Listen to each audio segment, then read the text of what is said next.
My uncle said I was a disgrace to the family until I found his missing daughter alive. Uncle Lawrence told me I'd ruined the family name at Thanksgiving dinner in front of 37 relatives, his voice loud enough that conversation stopped at every table in my grandmother's house. He'd been drinking since noon, bourbon straight with ice that clinked against crystal when he gestured at me with his glass. He said my father would be ashamed of how I'd turned out, that dropping out of law school to become a private investigator was an insult to 3 generations of attorneys who'd built our reputation. He said I was chasing conspiracy theories and divorce cases instead of doing real work that mattered. My Aunt Philippa had touched his arm, trying to quiet him, but he'd shrugged her off and continued. He'd said the Harrington name meant something in this city, that judges and politicians and business leaders respected us, and I was dragging that legacy through the mud by working for criminals and cheaters. I'd left before dessert, driving back to my studio apartment above a pawn shop on the east side where the Harrington name meant absolutely nothing. My phone had buzzed with texts from cousins saying Uncle Lawrence was drunk and didn't mean it, but I'd heard the same speech sober at my father's funeral 2 years ago. Lawrence had made it clear then that I was a disappointment, that quitting Columbia Law after 1 semester proved I didn't have the discipline or intelligence to continue the family tradition. Never mind that I'd quit because the student loans were drowning me, and my father's gambling debts had consumed every dollar of the inheritance I'd expected. Never mind that private investigation let me use the research skills I'd actually enjoyed from law school without the crushing debt. Lawrence saw only failure and embarrassment. The call came at 2:13 in the morning 3 days after Thanksgiving. I'd been asleep for maybe an hour, having spent most of the night reviewing surveillance footage for a workman's comp fraud case. The phone screen showed Aunt Philippa's number, and I'd answered expecting some family emergency with my grandmother. Instead, Philippa had been crying so hard I could barely understand her words. She'd said Vanessa was missing, that her 17-year-old daughter hadn't come home from school, that her phone was going straight to voicemail. She'd said the police were involved, but treating it like a runaway situation, telling them to wait 24 hours before filing a report. She'd begged me to help find her niece because she knew I had connections the police didn't, resources that could start searching immediately. I'd asked if Lawrence knew she was calling me, and there'd been a long pause before Philippa had said no, that he'd forbidden her from contacting me about anything. She'd said he was so angry about Vanessa disappearing that he wasn't thinking clearly, that he'd spent hours screaming at the police about their incompetence instead of actually helping search. She'd said she didn't care what Lawrence thought anymore, that finding Vanessa mattered more than family politics. I'd told her to send me everything she had, every photo, every detail about Vanessa's last known location, every name of friends and teachers and anyone Vanessa had mentioned recently. I'd said I'd start immediately, even though Lawrence would probably sue me for interfering. The files came through within minutes. Vanessa Harrington, 17 years old, honor student at Riverside Preparatory Academy, captain of the debate team, early acceptance to Princeton already secured. Last seen leaving school at 3:15 on Monday afternoon, captured on security camera getting into a silver sedan that didn't belong to anyone in the family. Her phone had pinged near the interstate around 4:30, then went completely dark. No activity on social media since Monday morning. No credit card purchases. No contact with any of her known friends. Just vanished, like she'd been erased from existence. I pulled up the security footage Philippa had somehow obtained from the school. The timestamp showed Vanessa walking across the parking lot with her backpack, looking down at her phone. A silver Toyota Camry had pulled up beside her, and she'd gotten in voluntarily. No signs of struggle or hesitation. I couldn't see the driver clearly through the tinted windows, but Vanessa had smiled when the door opened like she recognized whoever was inside. That detail mattered. She hadn't been grabbed off the street by a stranger. She'd gone willingly with someone she knew or at least felt comfortable with. I started with Vanessa's social media, scrolling back through months of posts. The public-facing version showed a perfect student with perfect grades and perfect friends, all carefully curated photos at debate tournaments and charity events. But social media lies, especially for teenagers from wealthy families who understand that everything they post becomes evidence of their character.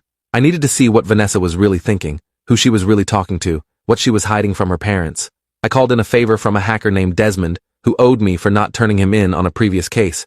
He could access deleted messages and private accounts that most people assumed were completely erased. Desmond called back 40 minutes later with information that shifted the entire case. Vanessa had a secret Instagram account under the name vriverdale23, private and hidden from family searches. She'd been messaging extensively with someone named Drew Thompson Official for the past 3 months. The conversations started friendly, him complimenting her debate performances that he'd apparently watched online. Then they'd gotten more personal, him asking about her family and her future plans, and whether she felt trapped by expectations. Vanessa had opened up in ways that suggested Drew understood. Her in ways her family didn't, talking about pressure to be perfect and fear of disappointing people. The messages from the past week showed Drew suggesting they meet in person, that he had something important to tell her about her father. Vanessa had been hesitant at first, saying her parents would never allow her to meet someone they hadn't vetted. Drew had said this was about her father specifically, information Lawrence was hiding that would change how Vanessa saw her family. He'd said she deserved to know the truth before she went to Princeton and became part of the same system that protected people like Lawrence. Vanessa had agreed to meet him on Monday after school. The last message from her, sent at 3:12, said she was walking to the parking lot and saw his car. I ran the name Drew Thompson through every database I had access to. Nothing. The Instagram account was barely 2 months old with generic stock photos and no real personal information. The email attached to the account was a burner created through a VPN that masked the actual location. This wasn't some random teenager Vanessa had met online. This was someone deliberately building a false identity to gain her trust. Someone who'd researched her family enough to know what vulnerabilities to exploit. Someone who'd specifically mentioned Lawrence by name, using him as bait to get Vanessa alone. I called Philippa at 4 in the morning and told her about Drew Thompson. She'd said that name meant nothing to her, that she'd never heard Vanessa mention anyone named Drew. I'd asked if Lawrence had any enemies, anyone with a grudge who might target his daughter. Philippa had laughed bitterly and said Lawrence had built his entire legal career on destroying people in court, that he represented corporations against workers and landlords against tenants and insurance companies against injury victims. She'd said half the city probably had reasons to hate him, but she couldn't imagine who would go after Vanessa instead of Lawrence directly. I'd said that was exactly the point. Going after Lawrence directly would trigger immediate police response and legal protection. But taking his daughter created maximum pain with less immediate risk. Whoever Drew Thompson really was, he'd understood that the fastest way to destroy Lawrence Harrington was through his family. Philippa had asked what we should do, and I'd said we needed to tell the police immediately that this was a kidnapping, not a runaway situation. She'd agreed, but said Lawrence would have to make the call because the police wouldn't take her seriously without him backing up the story. The conversation with Lawrence happened at 6 in the morning in his study that overlooked the city from the penthouse floor of his office building. I'd driven there knowing he'd try to throw me out, but Philippa had called ahead and told him I had information about Vanessa. He'd been sitting behind his mahogany desk, still wearing yesterday's clothes, looking smaller than I'd ever seen him. The famous Lawrence Harrington, who commanded courtrooms and terrified opposing counsel, looked exhausted and frightened. He gestured for me to sit without saying anything about Thanksgiving dinner or my career choices or the family name. I'd laid out everything I'd found. The secret Instagram account, the messages with Drew Thompson, the planned meeting, the silver Camry captured on school security footage. Lawrence had listened without interrupting, his hands pressed flat against the desk. When I'd finished, he'd asked why someone would target Vanessa to get to him. I'd said he knew his own enemies better than I did, that he needed to think about cases where he'd won by destroying someone's life. He'd said that described most of his career, that corporate law meant crushing individuals who challenged powerful institutions. I'd asked him to narrow it down to cases from the past year, people who'd specifically threatened him or his family. Lawrence had pulled up his case files and started scrolling, muttering names and dates. He'd stopped on a case from 8 months ago, a wrongful termination lawsuit where he'd represented a pharmaceutical company against a whistleblower named Gerald Thompson. The name Thompson made my hands go cold. Lawrence had said Gerald Thompson had accused the company of falsifying drug trial data, that Lawrence had destroyed his credibility by revealing Thompson's history of depression and medication. Thompson had lost everything, his job, his reputation, his marriage. He'd sent Lawrence threatening letters that security had dismissed as empty rage from a defeated opponent. I'd asked if Gerald Thompson had a son named Drew, and Lawrence had said yes, that Drew Thompson had been in the courtroom during the trial, watching his father get humiliated. Lawrence remembered because Drew had shouted at him during the verdict. Something about Lawrence destroying good people to protect corporate criminals. Security had removed Drew from the building, and Lawrence had filed for a restraining order that Drew had violated twice. But eventually Drew had stopped making contact, and Lawrence had assumed he'd moved on. That had been 6 months ago. Now Drew had Vanessa, and we had no idea where. The police took the case seriously once Lawrence called with evidence of premeditated kidnapping. Detective Ariana Foster arrived at Lawrence's office within an hour with a team of investigators. She'd reviewed the Instagram messages and security footage, then immediately put out alerts for the silver Toyota Camry. She'd said they were running Gerald Thompson's known addresses and checking surveillance footage near the interstate where Vanessa's phone had last pinged. She'd warned that if Drew Thompson wanted revenge against Lawrence, he might not be interested in negotiation or ransom. This could be about making Lawrence suffer by hurting Vanessa in ways that couldn't be undone. Lawrence had demanded Foster deploy every available resource, threatening to call the mayor and police commissioner if this didn't become top priority. Foster had said they were already treating this as a critical case, but needed Lawrence to provide information about Gerald Thompson and their history. Lawrence had turned to me and said I should handle that briefing since I'd done the initial investigation. I'd looked at him confused, because this was his moment to take control, to use his connections and authority to save his daughter. Instead, he'd admitted he was too emotionally compromised to think clearly, that he needed me to work with police because I'd already proven I could find information he'd missed. The acknowledgement had felt hollow after years of contempt, but I'd agreed because finding Vanessa mattered more than family grudges. I'd spent the next 3 hours with Detective Foster going through Gerald Thompson's entire history. His employment records showed a brilliant chemist who'd worked at Meridian Pharmaceuticals for 15 years before discovering data manipulation in a drug trial. He'd reported it to his supervisors who'd buried his concerns and started a campaign to discredit him. When Thompson had gone public, Meridian had hired Lawrence to destroy his credibility in court. Lawrence had done his job perfectly, painting Thompson as an unstable conspiracy theorist whose allegations were motivated by mental illness rather than evidence. The jury had ruled against Thompson and awarded Meridian damages for reputational harm. Thompson had lost his license to practice chemistry and been blacklisted from the pharmaceutical industry. His wife had filed for divorce, claiming his obsession with the case had destroyed their marriage. Drew Thompson, 19 at the time, had watched his father's complete destruction play out in public. According to court transcripts, Drew had given emotional testimony about how his father's whistleblowing had been morally right, even if legally unsuccessful. Lawrence had used that testimony to paint Gerald Thompson as a man who'd prioritized ideology over family responsibility.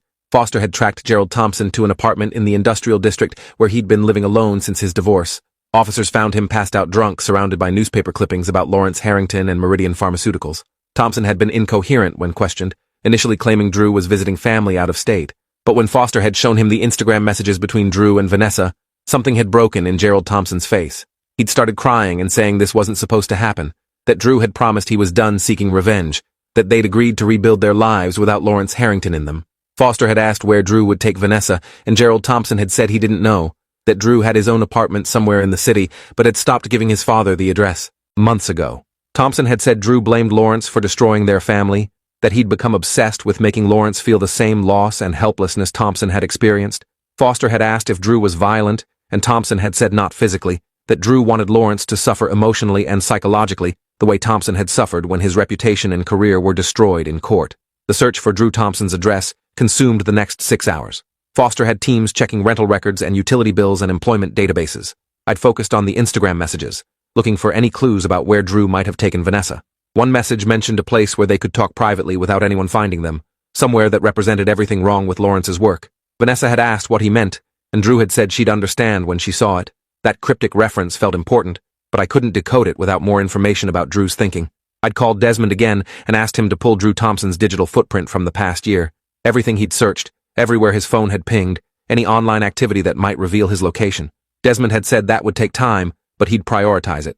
Meanwhile, Foster had discovered that Drew Thompson had been working cash jobs under false names since his father's trial, deliberately staying off official records. He'd been saving money and planning something for months.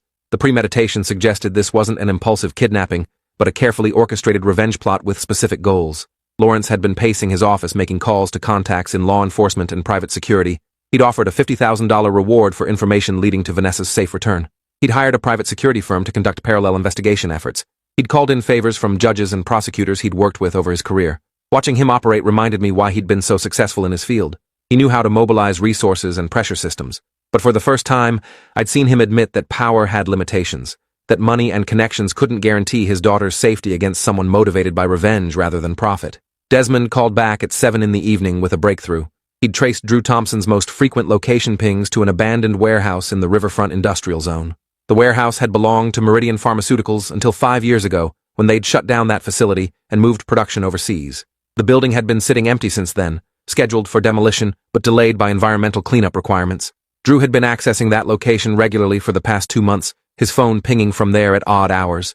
Desmond said if Drew wanted symbolic revenge against Lawrence by using a location connected to Gerald Thompson's downfall, that warehouse would be perfect. I'd called Foster immediately with the address, and she'd said they were mobilizing tactical units for a rescue operation. She'd told me to stay out of it, that this was now a police matter requiring professional negotiators and SWAT teams. Lawrence had been standing next to me and heard Foster's instructions. He'd said we should let the police handle this, that I'd done enough by finding the location. But something in his voice suggested he didn't fully trust that outcome, that he was terrified police procedure and negotiation protocols would give Drew time to hurt Vanessa in ways that couldn't be fixed. I'd made a decision that would either save Vanessa or end my investigation career permanently. I told Lawrence I was going to the warehouse ahead of police to assess the situation. He'd said that was insane and illegal and would compromise the official response. I'd said the police would take at least an hour to organize their operation while Drew might hurt Vanessa immediately if he knew they were coming. I'd said someone needed eyes on the situation now, someone who could determine if Vanessa was in immediate danger. Lawrence had stared at me for a long moment before nodding and saying he was coming with me. The drive to Riverfront took 30 minutes through late evening traffic. Lawrence had called Foster and told her we were going to the warehouse, giving her our timeline so police could coordinate their arrival. Foster had been furious, saying we were endangering Vanessa and ourselves by interfering.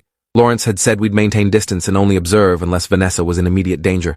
Foster had said if we compromised her operation, she'd have us both arrested for obstruction.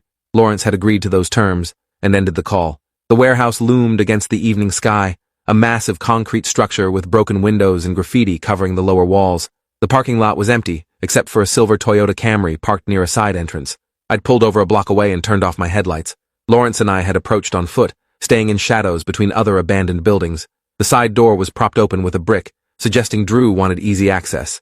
I'd pulled out my phone and texted Foster our exact location and the presence of the silver Camry.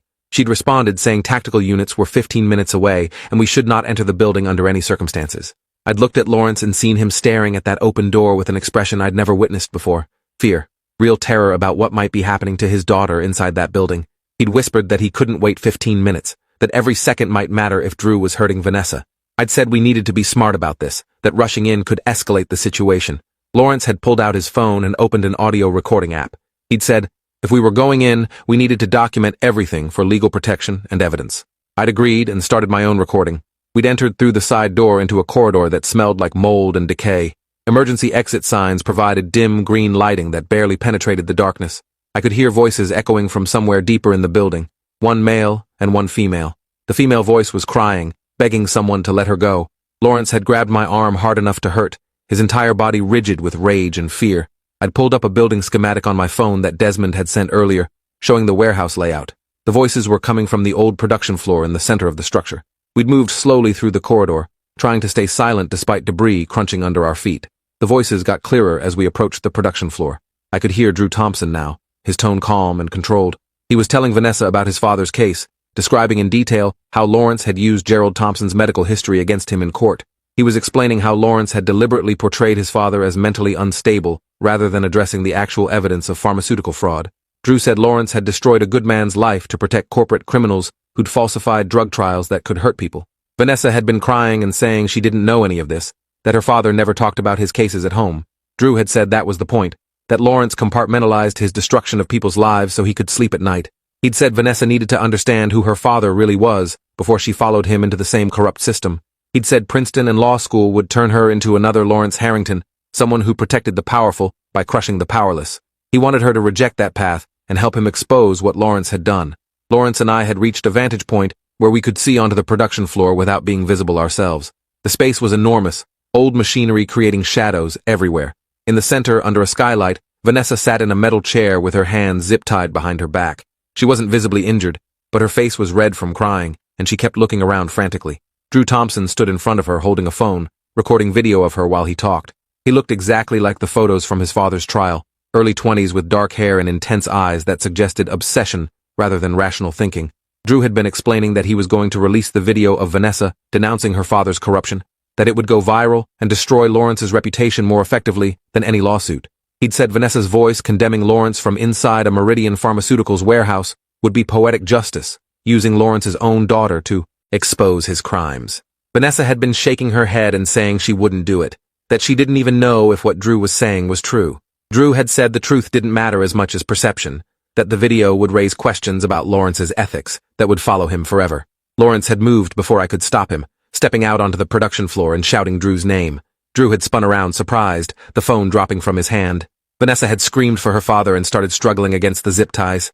I'd had no choice but to follow Lawrence into the open, my phone still recording everything. Drew had recovered quickly from his surprise, pulling something from his jacket that made my blood freeze. A knife, long and sharp, the kind used for industrial purposes. He'd pointed it at Lawrence and told him to stop moving or he'd cut Vanessa's throat. Lawrence had frozen, his hands raised in surrender. He'd said Drew didn't want to hurt Vanessa, that this was about making him suffer, not harming an innocent teenager.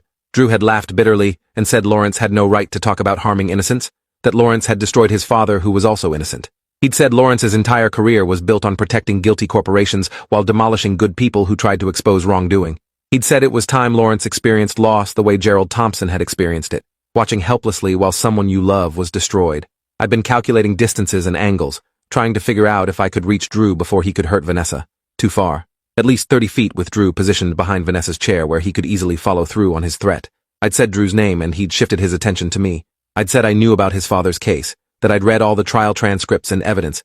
I'd said Gerald Thompson had been right about Meridian Pharmaceuticals falsifying data, that the drug in question was later pulled from market after multiple patients suffered serious side effects. I'd said Drew's father had been a whistleblower trying to protect people, and Lawrence had destroyed him for it. Lawrence had turned to look at me shocked, and I'd seen Drew's expression change from rage to confusion. Drew had asked how I knew about the drug being pulled, and I'd said I'd researched it after learning about the Thompson case. I'd said the FDA had quietly removed the drug 2 years after the trial, citing safety concerns that matched exactly what Gerald Thompson had reported. I'd said Meridian Pharmaceuticals had paid millions in settlements to patients who'd been harmed, though those settlements were sealed and never made public. I'd said Drew's father had been right about everything, and Lawrence had helped cover it up. Lawrence had started to argue, but I'd cut him off by saying this wasn't the time for legal debate, that we needed to focus on Vanessa's safety. Drew had lowered the knife slightly and said his father's vindication meant nothing if nobody knew about it, that Meridian and Lawrence had successfully buried the truth. I'd said that's what journalism and investigators were for, that I could help Drew expose what happened without hurting Vanessa. I'd said hurting Lawrence's daughter wouldn't bring justice for Gerald Thompson. It would just make Drew a criminal who'd go to prison while Lawrence remained free. Drew had looked torn, the knife still in his hand but no longer pointed at Vanessa. He'd said he'd spent months planning this, that he'd built the fake identity and gained Vanessa's trust, specifically to make Lawrence suffer. I'd said I understood that impulse, that Lawrence had made my own life difficult in different ways. I'd said I knew what it felt like to be dismissed and degraded by Lawrence Harrington. Drew had asked what I meant, and I'd explained I was Lawrence's nephew, that he'd spent years telling me I was a disgrace to the family. I'd said helping Drew expose the truth about his father's case would be my own revenge against Lawrence's corruption. Lawrence had shouted that I was lying, trying to manipulate Drew. I'd ignored him and told Drew I had evidence about other cases where Lawrence had protected corporate wrongdoing, that the Thompson case wasn't isolated. I'd said if Drew let Vanessa go and came with me peacefully, I'd help him build a legitimate case that would actually hurt Lawrence's reputation and career. I'd said we could expose patterns of corruption that would lead to disbarment and criminal charges. Drew had listened carefully, then asked why he should trust me when I was Lawrence's family. I'd said the fact that Lawrence hated me proved whose side I was on, that family loyalty meant nothing when dealing with someone who valued reputation over morality. I'd said releasing video of a traumatized teenager wouldn't accomplish Drew's goals, but a well-documented investigation into Lawrence's career could destroy him legally and professionally. Drew had looked at Vanessa, who was watching this exchange with wide, terrified eyes. He'd asked her if she believed me, and Vanessa had nodded frantically, saying, "Please just let her go home." The knife had slowly lowered, and Drew had stepped away from Vanessa's chair. He'd said he'd think about my offer but needed guarantees that Lawrence wouldn't use his connections to bury everything. I'd said I couldn't guarantee anything, but could promise I'd work to expose the truth about Gerald Thompson's case regardless of consequences.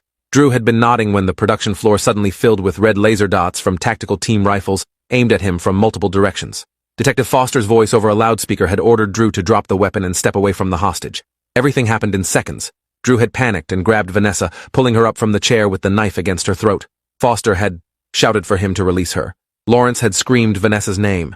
I'd moved without thinking, closing the distance between myself and Drew, while he was distracted by the police presence. I'd grabbed his knife arm and twisted hard, using techniques I'd learned during my brief consideration of law enforcement careers. The knife had clattered to the concrete floor, and Drew had shoved Vanessa away from him while trying to break my grip. Tactical officers had swarmed the production floor immediately, separating Drew from Vanessa and securing him in restraints. Foster had reached Vanessa first, cutting the zip ties and checking her for injuries. Vanessa had collapsed into her father's arms, sobbing while Lawrence held her tight and repeated that she was safe. Officers had pulled me away from Drew and checked my hands for injuries from the knife struggle. I'd had a shallow cut across my palm where the blade had caught me, but nothing serious. The adrenaline had been so intense I hadn't felt pain until I saw the blood. Foster had been furious, getting in my face about compromising her operation and nearly getting everyone killed. She'd said I was lucky the outcome had been successful, or she'd have charged me with criminal interference. Lawrence had interrupted and said I'd saved Vanessa's life by keeping Drew calm until police arrived, that my negotiation had prevented Drew from hurting Vanessa when tactical teams moved in. Foster had said that was generous interpretation of reckless behavior, but she'd take my statement and decide later whether charges were appropriate. The ambulance had taken Vanessa and Lawrence to the hospital for evaluation, despite Vanessa insisting she was physically fine. I'd watched them drive away before giving my statement to Foster. I'd told her everything that had happened inside the warehouse, including my admission to Drew about helping expose Lawrence's corrupt cases. Foster had said that conversation would need to be examined carefully, that I might have made promises I couldn't legally keep. I'd said I'd meant every word and would follow through regardless of legal complications. Drew Thompson had been charged with kidnapping, false imprisonment, and assault with a deadly weapon. Gerald Thompson had been charged as an accessory for not reporting his son's plans to police. The case made headlines because Lawrence Harrington's involvement meant media scrutiny of both the kidnapping and the underlying pharmaceutical fraud case. Reporters had dug into the Meridian trial and found the same evidence I'd mentioned about the drug being pulled from market. Questions had emerged about why Lawrence hadn't faced professional consequences for defending a company that had falsified drug trials. The State Bar Association had opened an investigation into Lawrence's conduct in the Thompson case. Several of his other corporate defense cases came under review as patterns of protecting obvious wrongdoing became public. Lawrence's reputation took damage that no amount of connections or influence could repair. Some clients dropped him while others stood by him, but the shine of being a prestigious attorney had tarnished permanently. Lawrence had to hire his own defense lawyers to fight potential disbarment proceedings. I'd visited Vanessa in the hospital the day after her rescue. She'd been sitting up in bed looking exhausted but unharmed. Lawrence and Philippa had been there, and Lawrence had stepped into the hallway when I arrived, leaving the three of us alone. Vanessa had thanked me for saving her life and apologized for being naive enough to trust Drew Thompson's messages. I'd said she'd been targeted by someone who'd planned carefully to exploit her vulnerabilities, that the manipulation wasn't her fault. Philippa had hugged me and said the family owed me an apology for years of treating me poorly. Lawrence had returned to the room and asked to speak with me privately. We'd walked to a waiting area where he'd stood with his hands in his pockets looking uncomfortable. He'd said he owed me more than thanks for finding Vanessa, that he owed me acknowledgement that I'd been right about my career path. He'd said my investigative skills had accomplished what his legal expertise and connections couldn't, that I'd used research and analysis in ways that mattered more than courtroom arguments. He'd said he'd been wrong to call me a disgrace to the family. I'd said I didn't need his approval anymore, that I'd built a career helping people find truth even when systems and institutions tried to hide it. I'd said the difference between us was that I used investigation to expose corruption, while he used the law to protect it. Lawrence had flinched but nodded and said that was fair criticism. He'd asked if I meant what I'd said to Drew about exposing his corrupt cases. I'd said yes, that I'd already started gathering evidence about cases where Lawrence had defended obvious corporate wrongdoing. He'd said doing that would destroy what remained of his career, and I'd said that was the point. Lawrence had asked if there was any way to make this right without destroying him completely. I'd said there was one option.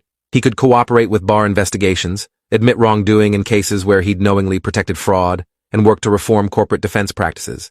He'd said that would be professional suicide, and I'd said the alternative was me releasing everything I found to journalists and prosecutors, which would be worse. He'd said he'd think about it, and I'd said he had 1 week to decide before I started making my evidence public. The Philadelphia Inquirer ran my story about Lawrence Harrington's career defending corporate fraud 6 days later, after Lawrence had refused to cooperate with my proposal. The article detailed 5 cases where Lawrence had represented companies accused of serious wrongdoing, including the Thompson pharmaceutical case. Each case showed a pattern of Lawrence using legal technicalities and aggressive tactics to destroy whistleblowers, rather than addressing the underlying evidence. The State Bar Association expanded its investigation and eventually suspended Lawrence's license, pending a full ethics review. Gerald Thompson contacted me through his lawyer asking for help appealing his original case. I'd agreed to assist, and over the following months, we'd built a comprehensive presentation of evidence showing Meridian Pharmaceuticals had indeed falsified drug trial data. The FDA had been forced to reopen its investigation and ultimately fined Meridian millions while requiring additional safety studies. Gerald Thompson's professional reputation was partially restored, though the damage to his life and marriage remained permanent. Drew Thompson had been sentenced to 8 years in prison with the possibility of parole after 5. During his sentencing hearing, he'd apologized to Vanessa directly and said his actions had been wrong despite his legitimate grievances against her father. Vanessa had submitted a victim impact statement saying she forgave Drew and understood his pain, though she'd live with trauma from the kidnapping forever. The judge had considered both Drew's genuine remorse and the severity of his crimes in determining the sentence. I'd rebuilt my relationship with most of the Harrington family except Lawrence, who'd become increasingly isolated as his legal troubles mounted. Philippa had divorced him after the full extent of his professional misconduct became public. Vanessa had deferred Princeton for a year to recover emotionally and was now considering studying journalism instead of law, saying she wanted to expose corruption rather than defend it. She'd been messaging me regularly, asking about investigation techniques and how to research difficult stories. My investigation business had grown significantly after the publicity from finding Vanessa and exposing Lawrence's career. I'd hired 2 associates and moved into a proper office downtown. Most of my cases now involved corporate wrongdoing and whistleblower protection, using my experience with the Thompson case to help people who'd been destroyed for telling the truth. Lawrence Harrington's name still opened doors in my work, but now, because people knew I'd been willing to investigate my own family when justice required it. 3 years after finding Vanessa, I received a letter from Lawrence. He'd been disbarred permanently and was working as a legal consultant from home. He wrote that watching me build a career on integrity had made him reconsider everything he'd valued, that Vanessa's near death had finally broken through his denial about his own corruption, that he spent his remaining years trying to help reform corporate defense practices by consulting with ethics boards. He said he understood I might never forgive him for years of contempt, but he wanted me to know that I'd been right about what kind of work actually mattered. I filed the letter without responding because some apologies arrived too late to change what was broken. Vanessa published her first major investigation last month, exposing pharmaceutical company fraud in a story that would have made her grandfather proud. Thanks for watching till the end. Make sure to subscribe and like to not miss the next story.